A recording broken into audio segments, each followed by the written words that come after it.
I'm on the oversight committee, you might know, and that is where we did a study recently this fall in September. And what it showed is if we don't electrify our transportation sector, that we're going to lose more than 500,000 Californians dying prematurely. Hate. You love to hate. Our video of the day comes from that lump of grumpy potatoes, Katie Porter, who wants to be California's next governor. She was recently asked if more damning clips of her might be released, which is like asking Jesse Waters if he's offended any foreigners lately. Political commentary just got a hilarious makeover thanks to Greg Gutfeld. This time, he's not targeting just any government figure. His spotlight's on Congress's very own human whiteboard, Katie Porter. At one point, she looked like she was auditioning for Good Will Hunting with all those math problems. But now, Greg's tearing apart her PR routine like a bad product review. Here's where it gets interesting. Without meaning to, Katie ends up sharing way more than Greg could have hoped for. And honestly, it's pretty entertaining. California voters feel confident that there aren't any more Katie Porter videos out there. Well, what I know is that I could have done better in those moments. I'm going to be focused on earning their votes and earning their trust. But not just the CBS interview, the interview with the staffer. Can voters be confident that there won't be another one of those videos that's going to come to light? What I do know is that I could have done better in that situation. But that's not a no. So is there potentially another video that we're going to see? Promise. The more a politician refuses to answer a question, the more obvious the real answer is. If you're having fun watching, make sure to hit that subscribe button. You'd be amazed how much it helps. Recently, Katie Porter found out the tough way that when Greg Gutfeld goes after someone, it's more like a wrecking ball than a friendly chat. He's turned her famous whiteboard into a bullseye, while she holds it up like a badge of honor. But Greg didn't stop at pointing out her politics. He turned the whole thing into a show of its own, practically turning critique into comedy art. To know that I understand what I did was not good. I'm not going to mince words about it, but I also want people to understand that I am in this fight because I am not going to back down. Tyrus, I was talking about this in the 5, that I kind of like her for being, she's like a retro 70s mom. Yeah, you like her? Everyone looked like her. Why don't you have dinner with her, Greg? Picture a mix between a stand-up show, a roast, and a group chat for frustrated taxpayers. Katie walked out of that comedy club puzzled. The crowd seemed to be laughing harder than they'd ever voted, as if she'd shown up expecting a serious policy debate. Greg, meanwhile, didn't need props or piles of data. All it took was his sharp wit, a dose of plain logic, and that signature grin that practically says, "I've been waiting all week for this." So the campaign manager for Katie Porter allegedly told her, "You looked bad the other night." She said, "You mean the interview?" And he said, "What interview?" Meanwhile, Sonoma County in California has reinstituted mask mandates for healthcare facilities. It's all part of a larger effort to cover half of Katie Porter's face. Just when we're running out of weirdos, we get new ones. And the reason behind it all? Katie made a grand entrance worthy of a new episode in a series about politicians who accidentally show their real colors. She thought she was pulling back the curtain on corruption, but in the end, she just spotlighted herself. The irony was so rich you could practically spread it on toast. Or the potatoes, Greg. Yeah, no kidding. No, there's nothing nice about her. Why do we have to in her defense, I was waiting for the practical, usual woman defense. Whenever someone, why did you do that? Well, they did something to upset me. It was somebody else's fault. There's no accountability, nothing new. So yeah, you didn't like that, did you, ladies? Because you guys do that stuff. But the worst part about her is that it's Halloween and she's coming out now. Yeah. It's like, scary. Oh, it's scary. Like if she jumped out of a dark alley, I would throw you in front of me. It was as if the universe itself paused in disbelief. Even with her own playbook leaking across social media faster than a DC intern on lunch break, Katie still stood by her trusty whiteboard, eager to lecture America from her pedestal of moral certainty. Greg, on the other hand, didn't need to lift a finger. He simply watched as she unraveled in 4K, thanks to a touch of his trademark mischief. He's that student in the back of the classroom who never raises his hand, but somehow knows every answer and still gets the teacher to laugh. Like someone who spent enough time at the circus to remember every clown by name. With an easy grin, Greg diffused Katie's well-rehearsed outrage. The match was hardly fair.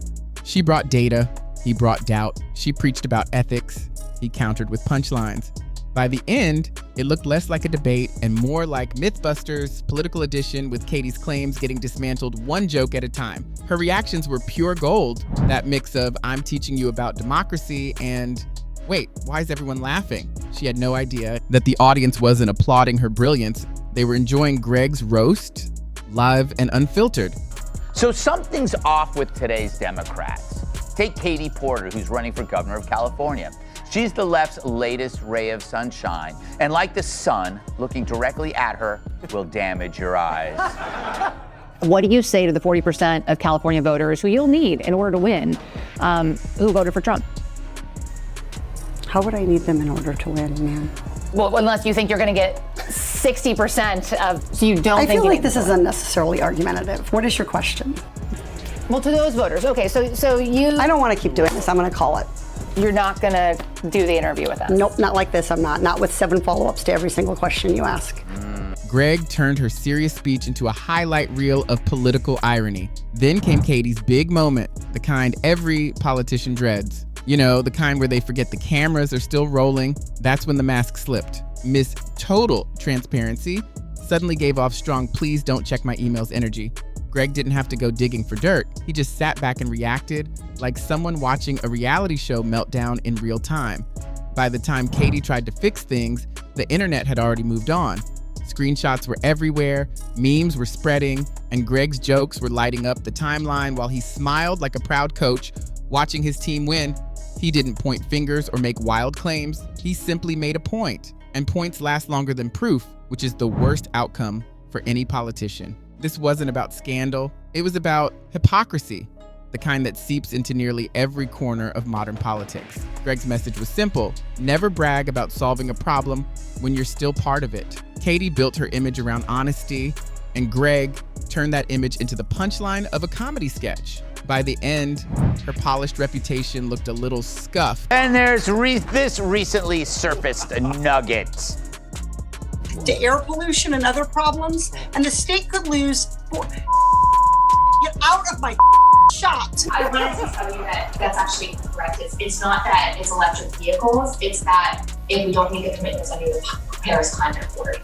Okay, it does. Okay, you also were in my shot before that. Stay out of my shot.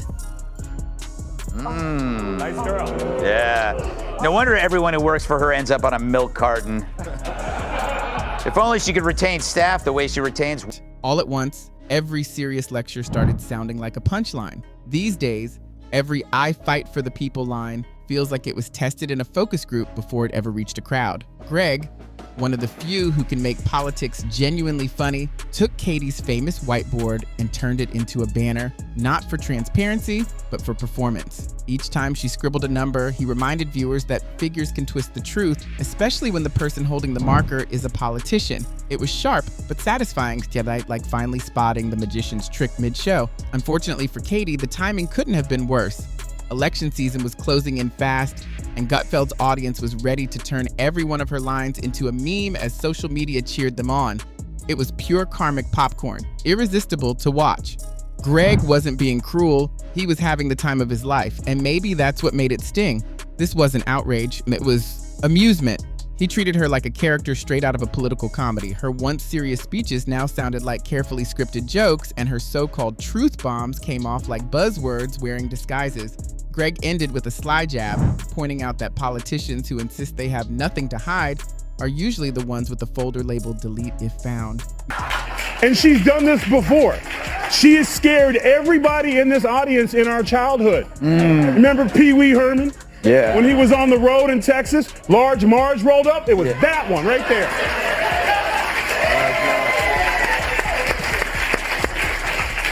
Kennedy's having a flashback. I said that the other day on the phone. Yes, you did.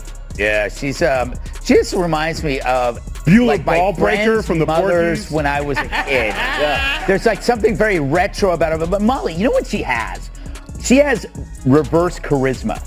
You know, like when charisma is if you have power and empathy, Because people like Bill Clinton, because he had power, but he had empathy, and then he tried to bang it. The crowd's laughter wasn't just about Katie, it was about the whole illusion of honest politics. Greg had struck a nerve, taking the moment to call out the wider cast of polished performers that make up the political elite. Soon enough, Katie's supporters rushed online with the usual routine, recycled slogans, predictable hashtags, and cries of media bias. But the moment had already slipped away. The memes were multiplying too fast, and Greg's punchline had landed too hard. He didn't just win the segment, and he owned the story. His audience thrived on this mix of stand-up humor and political chaos. It was like watching someone use the internet itself to outwit Congress. Greg needed no props. Katie brought her own. She became the perfect example, a politician preaching financial responsibility while looking like a walking commercial for bad budgeting.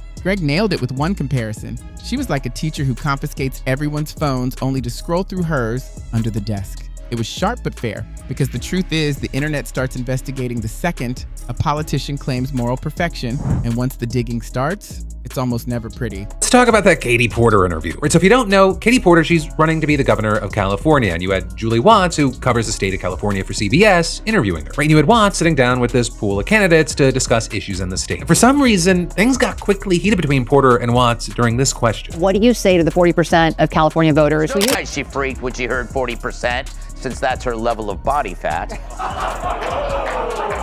Katie's big reveal wasn't a scandal, just plain embarrassing. It was a reminder that politicians may be human, but they're often terrible at pretending otherwise. Greg turned that awkward truth into comedy gold. He wasn't preaching, he was poking fun at the very act of moral preaching itself. He highlighted how every modern outrage feels rehearsed, how being caught has become another way for politicians to sell a brand. Katie's PR team was already spinning it as a learning moment, and you could practically hear Greg sigh through the screen. Beneath the jokes, though, was something real. His observation that Washington loves a good redemption arc, but keeps forgetting that redemption takes honesty, not hashtags. Today, everyone acts more rattled than they really are, and politics feels more like a never-ending improv show. Greg's commentary wasn't just about Katie, it was about the performance of politics itself. He called out the truth tellers who seem more interested in venting than fixing things, and the way self-awareness, endless posts, and moral lectures have become the go-to tools of the trade. Katie just happened to be the latest example, tripping over her own contradictions and becoming the perfect, if unwilling, symbol of political accountability. She has like reverse empathy where she has power, but she lords it over the people that are in her employment. And what's so weird about this is she's a politician. And you might think they're cruel and narcissistic, and she's definitely showing that, but usually they're good at hiding it. Yes. Reaching out to a broad group of people. The whole interview that got her in trouble in the first place. Remember, the interviewer was like, how are you gonna reach out to people who voted for Donald Trump? And she was like, I hate them. I don't. And it was but this is what happens when you're in a supermajority state like California. As the segment hit its peak, it turned into a masterclass in timing and tone. In politics, nothing ever lasts, except maybe bullet points and dry erase markers. By the time Greg wrapped up, it felt like he just hosted a nationwide group therapy session. The laughter wasn't just aimed at Katie, it was at the whole circus. The hypocrisy, the grandstanding, and the endless show of political virtue. Greg didn't need to shout or sermonize. A single raised eyebrow and a glance at the spectacle said it all. That's why it worked so perfectly, because in a world where politicians over-explain everything, Greg's silence between punchlines spoke louder than any speech ever could. He's mastered the art of exposing hypocrisy. Katie tried to play along to laugh it off, but it stung, because it's hard to chuckle when you've become the punchline, especially when your entire career has been built around being the point, not the joke. Inflation is the #1 priority for the Biden White House to try to get under control right now. As you're out there in California talking to constituents during this re-election year for Congress, how does inflation compare to this newly important, in the sense of the Supreme Court decision pending, abortion issue? How do those two issues compare? Watch, it's not compare. Well, I don't think they compare. I think they actually reinforce each other. So the fact that things like inflation can happen and it can become more expensive to feed your kids and to fuel your... But Greg moved on to his next target as if nothing had happened. And that's the beauty of it. He drops the mic, leaves the blast zone, and keeps walking.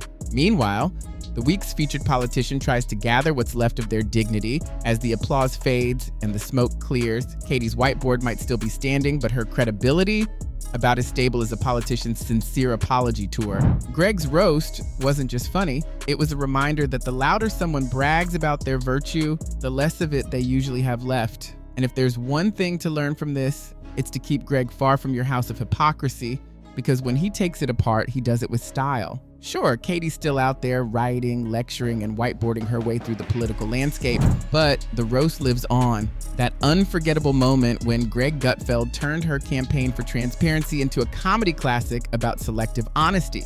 Gain political power without actually reaching out to a broad group of people. I was going to say, I desperately want to see these additional videos. Like, Yeah, she all but just said, like, but they're out there. You know what this is the link between California and New York. Why is New York about to elect a socialist mayor? It's because the one-party system, it's overwhelmingly Democrat. Anybody can make it.